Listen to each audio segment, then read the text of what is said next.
Happy Wednesday, church family. Happy Walk the Walk Wednesday. Our main purpose for Walk the Walk Wednesday is to not only hear a message, but to live it out. About 6 years ago, we were in Hawaii for a vacation. And everywhere I went, I would see this logo. And I thought it meant Hecky. I was like thinking, man, I want to get that Hecky, that Hecky swag, wherever it is. And I knew in Oahu was the only store that they had. So we went to go over there. And once we got there, I was like, man, I love this. What does Hecky mean? I know there's a spiritual meaning behind it. And he just blew my mind. He says, well, people say it's Hecky, but if you look closely, it says he is greater than I.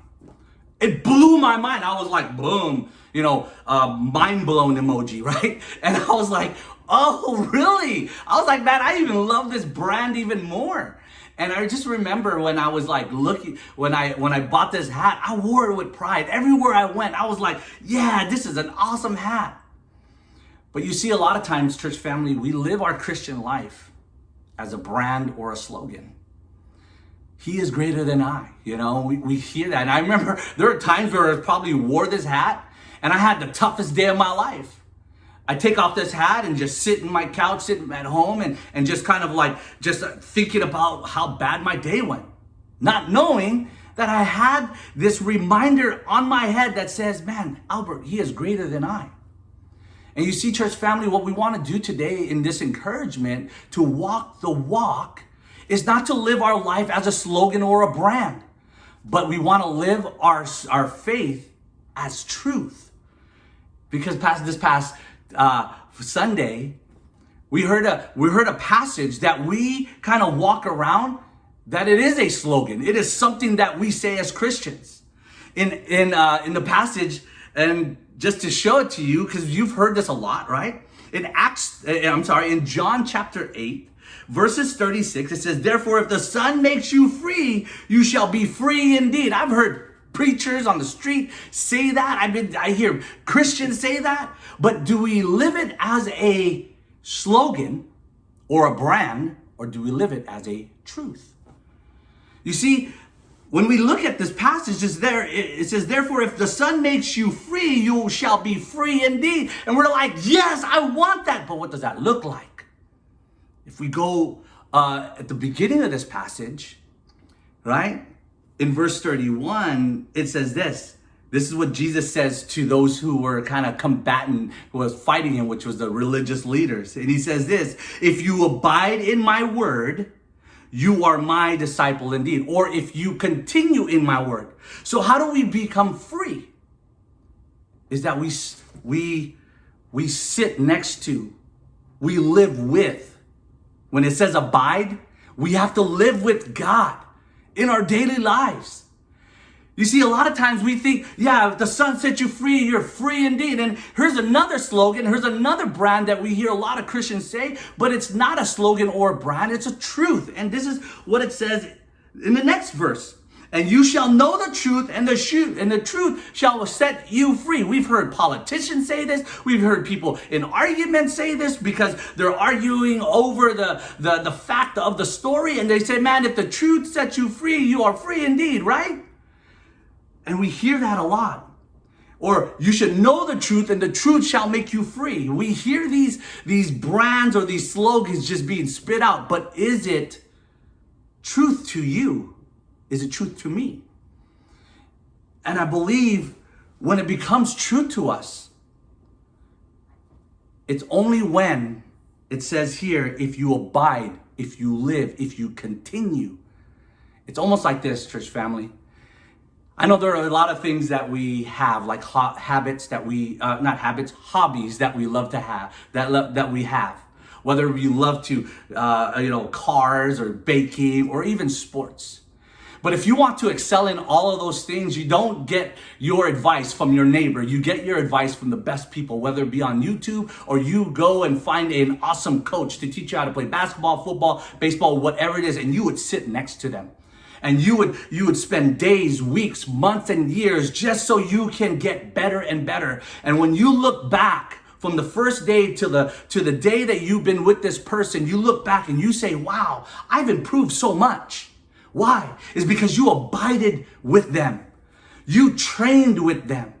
And that's what Jesus is saying right here. Hey, you know how this slogan could become a truth to you? Is that you stay with me. Because that's the only way we can get better.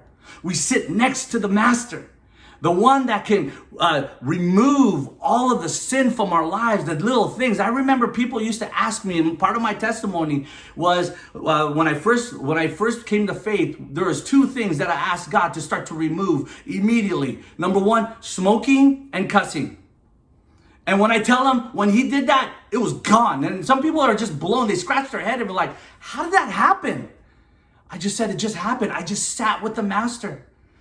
And one of my testimony was when I got baptized, I asked God, remove smoking from me. I got rid of it. And I had a struggle for a day and a half. The next day, I was like, my body was wanting to smoke a cigarette. I remember standing next to a guy smoking a cigarette, was gonna ask him, hey, can I just take one puff and that would be it? But instead of doing that, I just went like this. And then I remember that day, God removed that habit from me. Why? It's because I wanted my life to be a testimony to him. I wanted to exchange my habit for a testimony. And then after that, I remember I told God that to remove cussing from me. And I remember he did. And some people would say, how does that happen? When we abide in God, he starts to remove these things. He starts to chip away some of the things, the hang-ups and the habits that we have. And as long as we sit next to him. Let me end off with this one verse. It's in Hebrews chapter 12. And it kind of referenced Hebrews chapter 11. And for a lot of us that don't know, Hebrews 11 kind of talks about what we call the hall of faith. These were faithful men and women of the Old Testament that God used, and they were faithful. Even when they had their human struggles and hang-ups, they're still, in God's eyes, faithful people.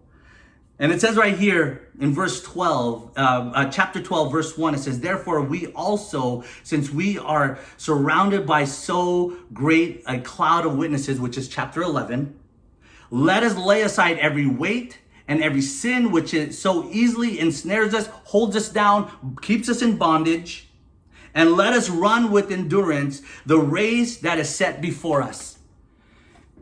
You know, when you're running a race, you don't carry the couch, you don't carry your computer, you don't carry stuff. You want all of that stuff to be off of you. You wear the lightest thing because you don't want anything to slow you down or hinder you or to kind of add weight on you, so when you run, right?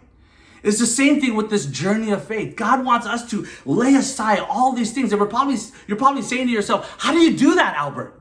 How do you do that? How do you lay aside all of these hang-ups and habits? How do you do that? It's on the next verse.